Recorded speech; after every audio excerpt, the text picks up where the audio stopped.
Thank you so much for coming today. I know that you are proud of what's happening here at the Dream Center Academy. We certainly are. My name is Marty Starnes, and I'm serving the Dream Center Academy as chairperson of the board of directors. And it truly is the most important work that I have done in my lifetime.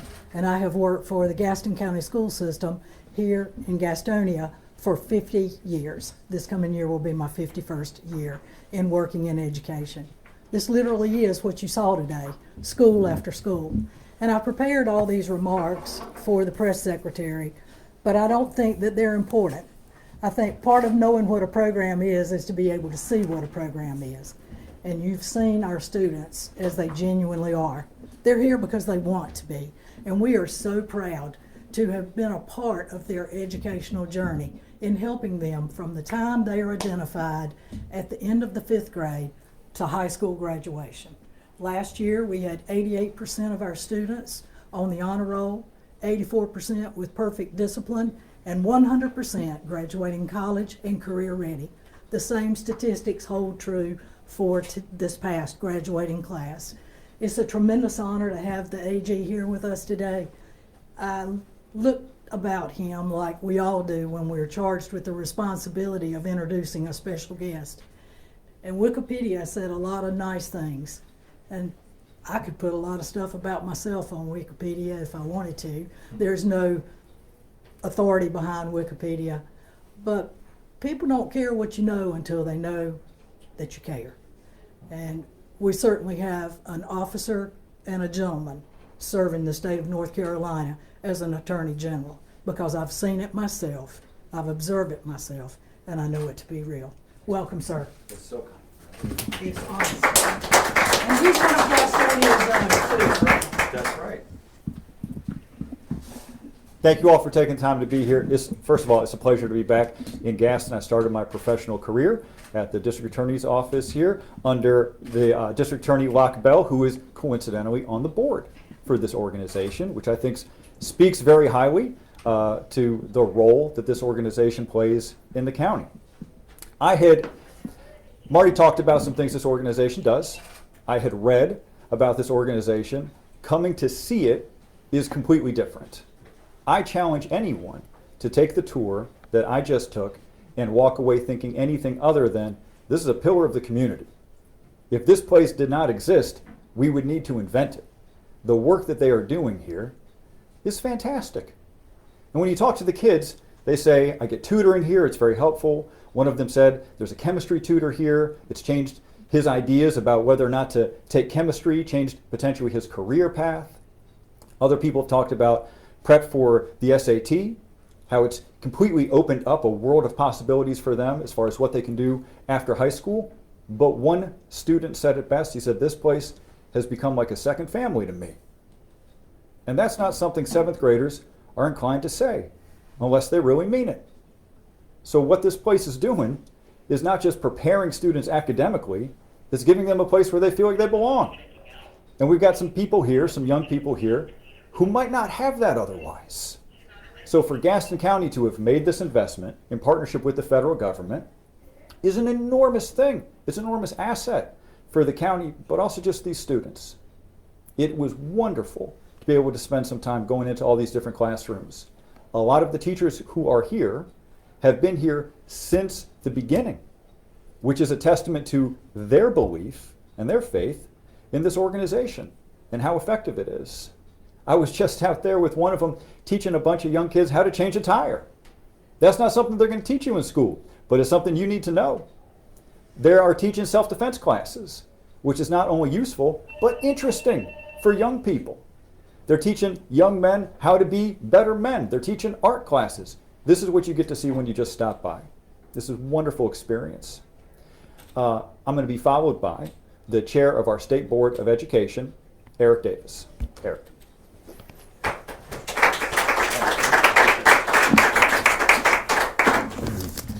Thank you, Attorney General Jackson. My name is Eric Davis. I chair the State Board of Education, but one of the things I'm most proud of is that when my wife and I made our first home, it was right here in Gastonia in the York-Chester neighborhood. And we thoroughly enjoyed it, made lifelong friends, and it feels like coming home to be here with you today. On behalf of my colleagues on the state board and the 1.5 million students that we serve every day, I'm delighted to stand with two public school champions, Attorney General Jackson and Chair Starnes, in celebrating this wonderful program, the Dream Center Academy.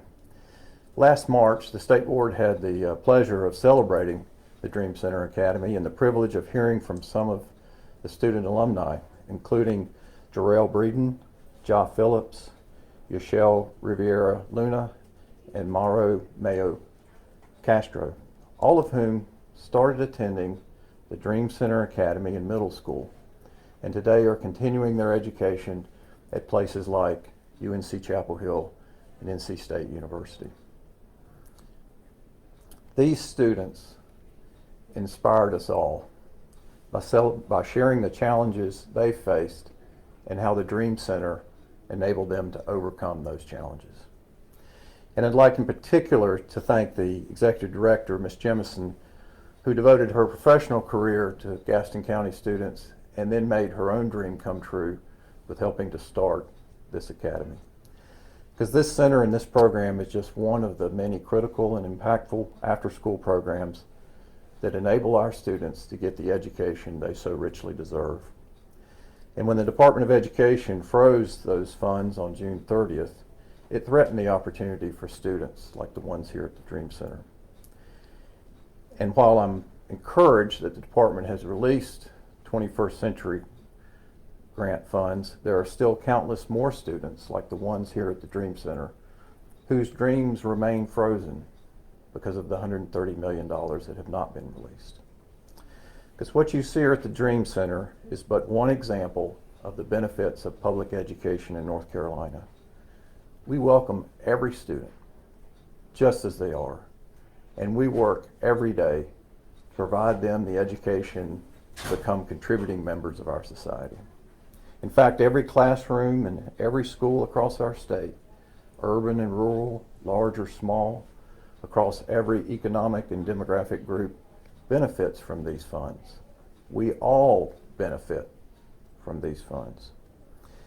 In short, we call on the executive branch to at once release the funds that they're holding and denying to students like these here at the Dream Center. Let's avoid another partisan disagreement and turn this unnecessary and irresponsible act on our children into an opportunity to celebrate the good in our students and the good in their teachers and the good in their communities, like the Dream Center. Of all our collective responsibilities as Americans, educating our children should be the one that's free from political division. Let's unite in providing all of our children with the education they deserve for a better tomorrow for us all. And we invite our families, educators, and communities to join us in calling on our representatives and senators in the Congress and leaders in the executive branch to act now based on what's in the best interest of our students, just like the ones here at the Dream Center. Our students' futures cannot wait. Thank you so much.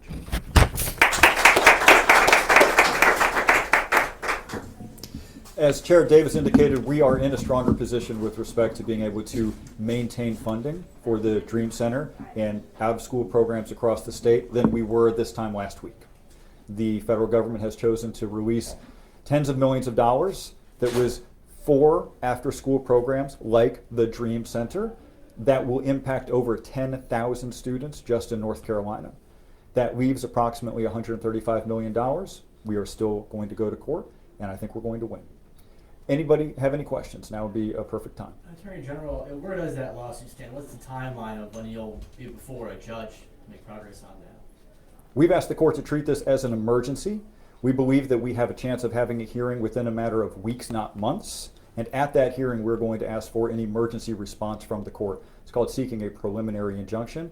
I believe we will obtain that preliminary injunction.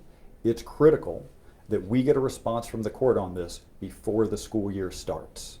This last-minute maneuver has injected a ton of chaos into public schools across the state, affecting every single school district in the entire state. We need this to be resolved by the court before school opens. There was a quote from OMB that said some of this money was being grossly misused to promote a radical left-wing agenda. What do you make of that claim from the White House? There's no evidence of that at all. If they have problems with the program, they can bring those problems to Congress. They can say, hey, here's what we think you should do. What they can't do under the law is just cancel all the funding. That's against the law, and that's why I'm confident we're going to prevail in court. Were you surprised to see the release of the 21st Century Community Learning Centers grants? The reason I wasn't surprised to see the release of funding, particularly for after-school programs like the Dream Center, is because it has bipartisan support.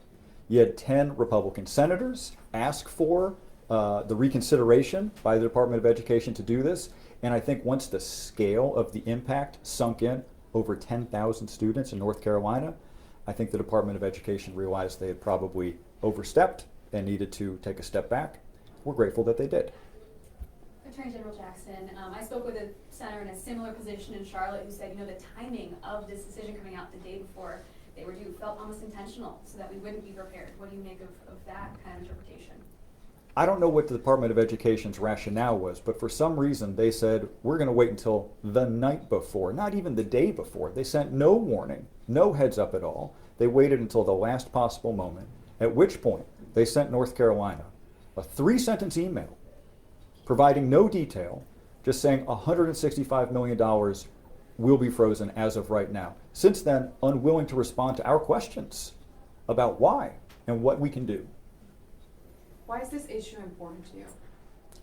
The amount of money is really significant. $165 million is a lot of money for North Carolina. We're talking about potentially 1,000 educators that will have to be laid off. We got 1.5 million kids that are coming back to school in a month. And then we have kids who are in after school and summer programs right now. The scale of the impact is broad, it's severe, and it's immediate because they pulled the rug at the last minute. I'm not sure if you can speak to this or someone from the Dream Center, but what funding is still frozen that impacts operations here at the Dream Center? As to operations at the Dream Center, my understanding is those funds are going to be released. That there should not be any funds for the Dream Center that are still being intentionally withheld by the Department of Education. There may be some execution issues there, which we may have to iron out. But my understanding from the Department of Ed is they've decided to release all of the funds that would impact the Dream Center. Can I add something? Please.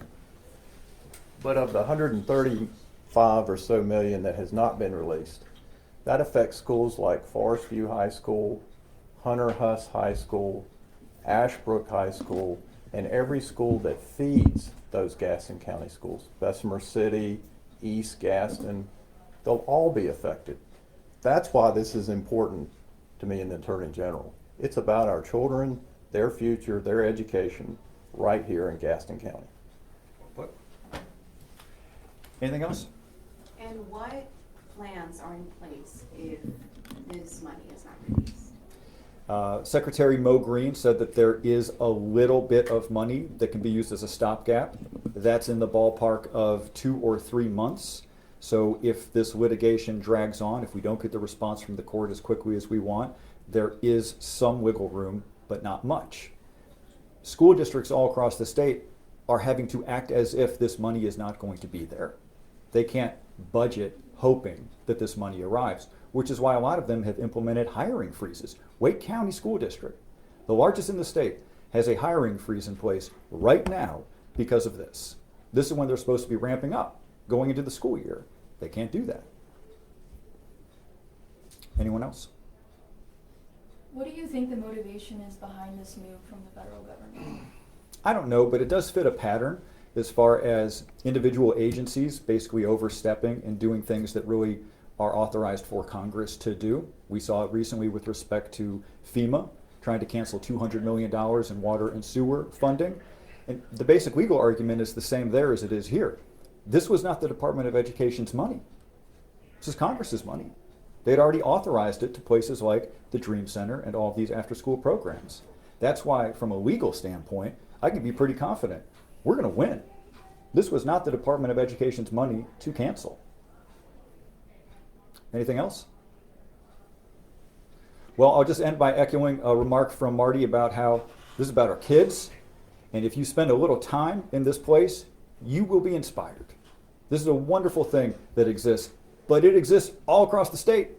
As Chair Davis says, just because we're putting a big bright spotlight on the Dream Center doesn't mean there aren't places like the Dream Center in counties all across the state, benefiting thousands of kids.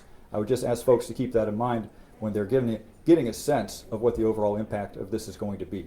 I'm so grateful to the people of Gaston County, one, for being extremely kind to me throughout the course of my life, and two, for making an investment right here at home that is paying enormous dividends. And anybody who's just now learning about the Dream Center, take a look. You're going to like what you see, and consider doing what you can to support them. Thank you so much. Take care.